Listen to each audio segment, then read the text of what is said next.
Alors, au niveau des ressources humaines, ça ne vous étonnera pas, on est toujours dans un contexte de maîtrise de la masse salariale. Donc, l'objectif consiste à maîtriser l'augmentation naturelle de la masse salariale, notamment en neutralisant le coût de l'effet GVT, donc qui est important au niveau de la collectivité, par la décélération progressive des effectifs, décélération déjà entamée depuis 3 ans, tout en veillant malgré tout à ce que les missions obligatoires de la collectivité puissent être exercées correctement. Alors, au niveau de la section de fonctionnement du budget primitif 2018, donc elle s'élève à 390,7 millions pour 2018, soit une augmentation d'un peu plus de 10 millions, soit 2,7%. Bon, ceci dit, cette augmentation est partiellement en trompe-l'œil, puisqu'elle est générée aussi par une opération comptable intermédiaire. Au niveau des chèques déjeuner, on retrouve 5 millions à la fois dans les dépenses et dans les recettes au niveau des chèques déjeuner. Donc c'est une préconisation qui nous avait été faite au niveau des payeurs départementaux et sur lesquels on s'est exécuté. Donc en réalité, à périmètre constant par rapport à l'année précédente, l'augmentation des dépenses au niveau des ressources humaines n'est pas de 2,7 comme je vous le donnais. À périmètre constant, on est à 1,4%. Alors ce budget est composé essentiellement de dépenses de paye à hauteur de 98,7%, le reste étant des dépenses hors paye, des dépenses de formation, de frais d'accident, de médecine professionnelle, etc.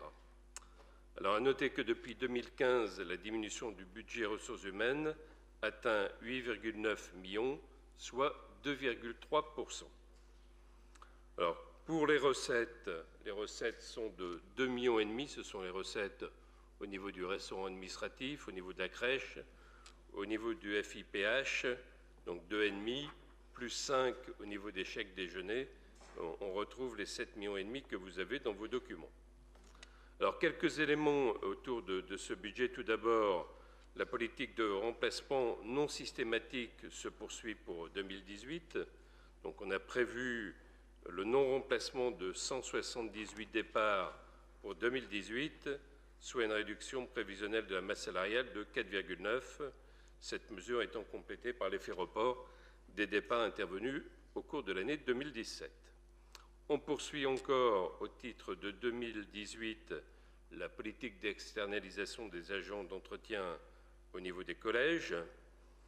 Concernant les CDD, on stabilise les effectifs en CDD au même nombre de mois que pour 2016 et 2017, donc stabilisation à 3808 mois pour être précis.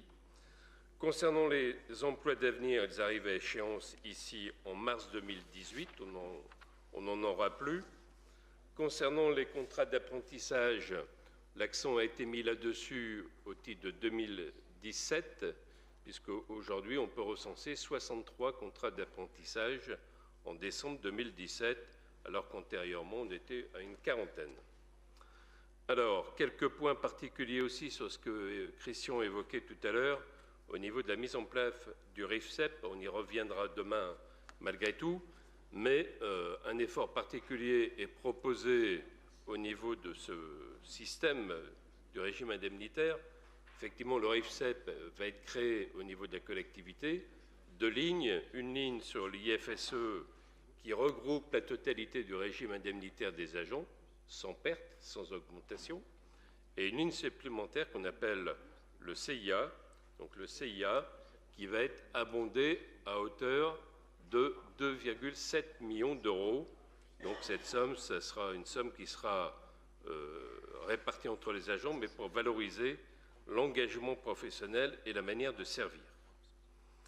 Donc à côté de cela, l'allocation sociale qu'on avait dit qui serait supprimée est toujours maintenue et qui est versée au mois de novembre.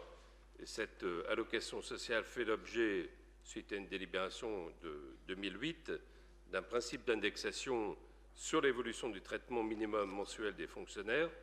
Et donc, à ce titre, étant donné qu'on a eu une augmentation de l'indice en février 2017, cette allocation sociale va être augmentée à 1 700 euros pour les agents de catégorie A, 1 567 pour les agents de catégorie B et 1 428 pour les agents de catégorie C.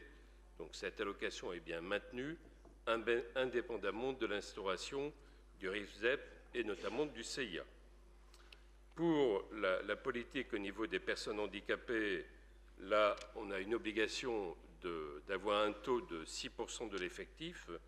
Donc on le dépasse largement puisqu'on est au 1er janvier 2017 à 8,2. Et donc à ce titre, on bénéficie de subventions de la part du Fonds pour des actions menées en matière d'insertion et de maintien de l'emploi vis-à-vis de ce public-là. Et sur 3 années, on va percevoir un peu plus de 900 000 euros.